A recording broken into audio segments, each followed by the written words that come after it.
The White House was pressed today about the president's response to his close aide accused of domestic abuse by two of his ex-wives. The president supporting his former aide, saying we wish him well, and remember, he says he's innocent. And the White House was asked about the president's silence when it comes to the alleged victims of domestic violence. Is this response a pattern? ABC senior White House correspondent Cecilia Vega asking, when will the president offer his own message to the women?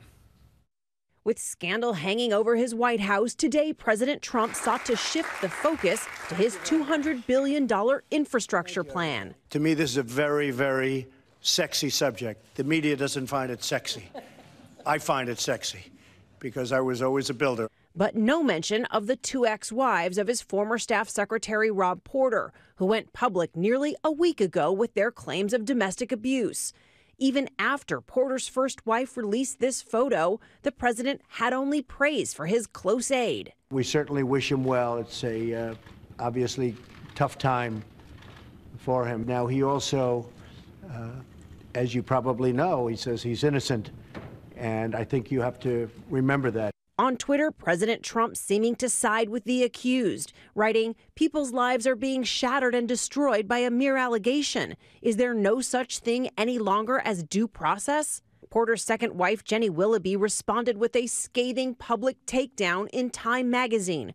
Quote, "If the most powerful people in the nation do not believe my story of abuse in the face of overwhelming evidence, then what hope do others have of being heard?"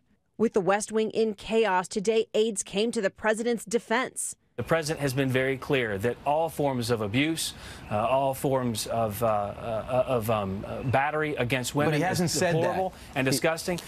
Right, but he hasn't. You haven't talked to him today. Instead, Press Secretary Sarah Sanders read a statement saying the words many have been waiting to hear from the president himself. Why haven't we heard the president say exactly what you just said right there, that he takes domestic violence very seriously? I spoke with the president. Those are actually directly his words that he gave me. But why hasn't he said that? He had the opportunity. I spoke to him and he relayed that message directly to me, and I'm relaying it directly to you. Does he believe Rob Porter's accusers, or are they lying?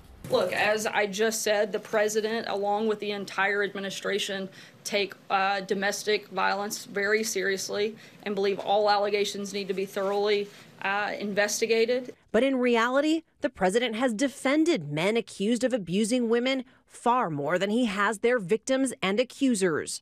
From Roger Ailes, I can tell you that some of the women that are complaining, I know how much he's helped them. To Bill O'Reilly. I know Bill. Bill's a good person. I don't think Bill would do anything wrong. And more than a dozen women have accused the president of misconduct. He's called them all liars.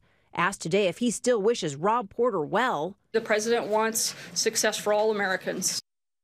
So let's get to Cecilia Vega. She's live at the White House for us tonight. And Cecilia, we know that Rob Porter was working with a temporary security clearance because of those allegations from his former wives. You've reported that already. But today, the White House was pressed on whether staffers still working with temporary clearance more than a year into this administration and whether or not that poses a security threat. And David, Sarah Sanders' response to that question was to blame the media, saying we're the ones who publish classified information and put national security at risk. But look, Rob Porter's first wife made it very clear when she spoke to us. She told us that she told the FBI during his background check interviews that he would be subject to blackmail because of all the people who knew about these alleged abuses. But David, I've got to say, in the meantime, it is infrastructure here. The third time this White House has tried to roll that out, and once again, it is overshadowed by controversy.